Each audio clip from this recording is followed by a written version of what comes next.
السلام علیکم ورحمۃ اللہ وبرکاتہ۔ محترم ناظرین و سامعین، آج 12 دسمبر 2024 ہے۔ الحمدللہ آج سپریم کورٹ کی جانب سے عبادت گاہوں اور مسجدوں کے تعلق سے بڑا فیصلہ آیا ہے۔ دوستوں، آپ سے گزارش ہے کہ ویڈیو کو مکمل دیکھیں اور چینل پر پہلی بار آئے ہیں تو چینل کو سبسکرائب کر لیجئے۔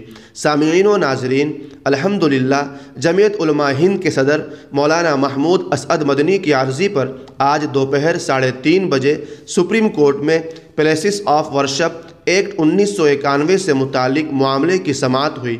سپریم کورٹ نے عبوری حکم جاری کرتے ہوئے کہا، اگلی سماعت تک کسی بھی مسجد کے خلاف کوئی نیا مقدمہ درج نہیں کیا جا سکے گا۔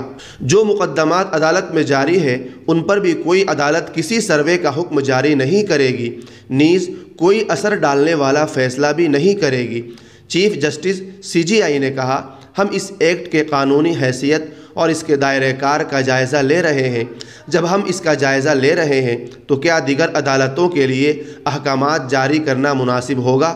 اسی لیے کوئی بھی مؤثر حکم جس میں سروے بھی شامل ہے جاری نہیں کیا جائے گا۔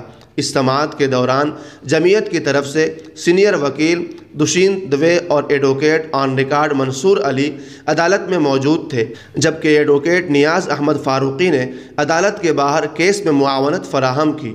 تو محترم سامعین و ناظرین، سپریم کورٹ کی ابتدائی ٹپنی پر راحت تو لی جا سکتی ہے مگر مطمئن ہونا ممکن نہیں ہے، چونکہ 10 سال سے بیشتر سنوائی میں شروع میں مسلم کو خوش کیا جاتا ہے، لیکن انجام کے اعتبار سے وہی کچھ فیصلہ سنایا جاتا ہے جو ظالم اور دشمن چاہتے ہیں۔